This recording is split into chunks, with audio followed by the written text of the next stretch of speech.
Energy Indaba wrapping up in Sandton. It's hosted by the City of Johannesburg. Now, the aim of this is to find solutions to all the ongoing power cuts in the metro. Another challenge, of course, we know is cable theft. City Power, in the past 5 years, having spent over 100 million rand simply replacing stolen cables. Isaac Mangena, City Power spokesperson, joining us this morning. Isaac, good to have you with us on eNCA as always. So what's come out of this, gathering of the experts? What are they hoping to achieve? Let's start with the cable theft first, because that's a big issue. What's the plan? Good morning, Gareth, and good morning to the viewers at home. The Energy Indaba just wrapped up last night.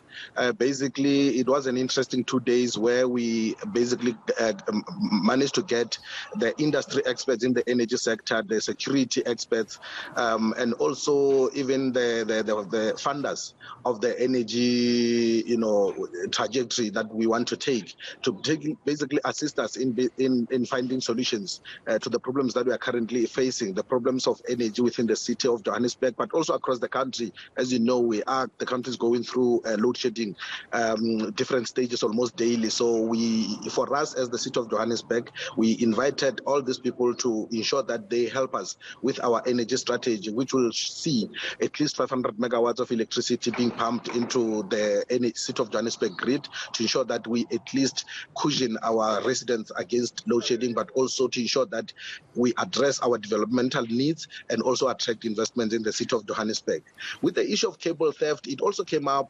Obviously, we cannot talk about energy and electricity sustainability and reliability without addressing the issue of cable theft, because even most of the solutions that we are working on will still need those cables to basically ensure that we transmit energy from one point to the other, or we will from some of the partners that we're talking to the customers that we work with. So the issue of cable theft is such a huge one within the City of Johannesburg. And as you know, it has gotten so brazen and even dangerous that we start to believe that there is a syndicate, gang members that are actually involved in this cable theft. And in fact, General Gadwa from the Hawks yesterday during his presentation at the Energy Indaba basically mentioned the levels of criminality that is involved within cable theft, starting from the ordinary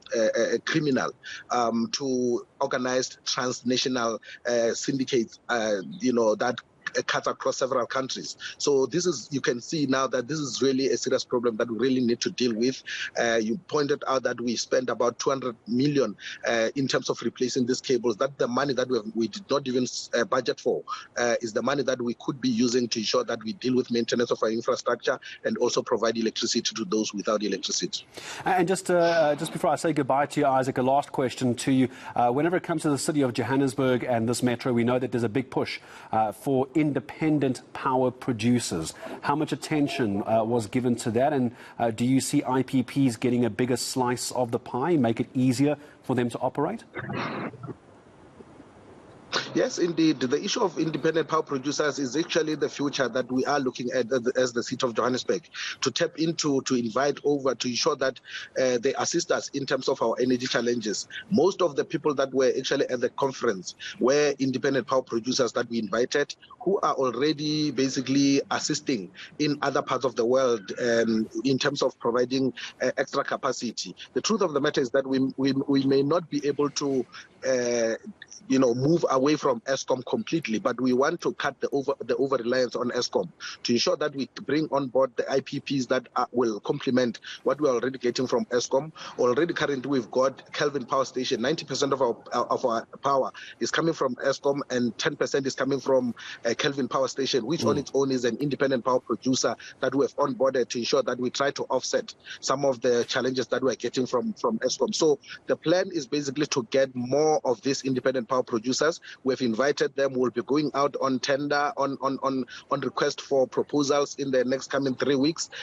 We are hoping that we will be able to get better solutions that will pump in 500 megawatts into our grid. We're looking at solar panels, those who can be able to produce and basically distribute solar panels. We're looking at gas solutions. We're also looking at battery storage solutions, but also we're looking at waste to energy. Most of our the waste that Pick It Up collects within the City of Johannesburg goes to, well, waste. So what we're doing is basically to try and get that recycled so that we can produce methane gas that can be used in the homes. Already, so it's a really clever way of using what's being produced as waste and turning it back into some sort of renewable power. It's not just solar. There's other ways of doing this. Isaac, thank you very much. Sounds like a fascinating Energy Indaba. Isaac Mangena from City Power joining us this morning. That's actually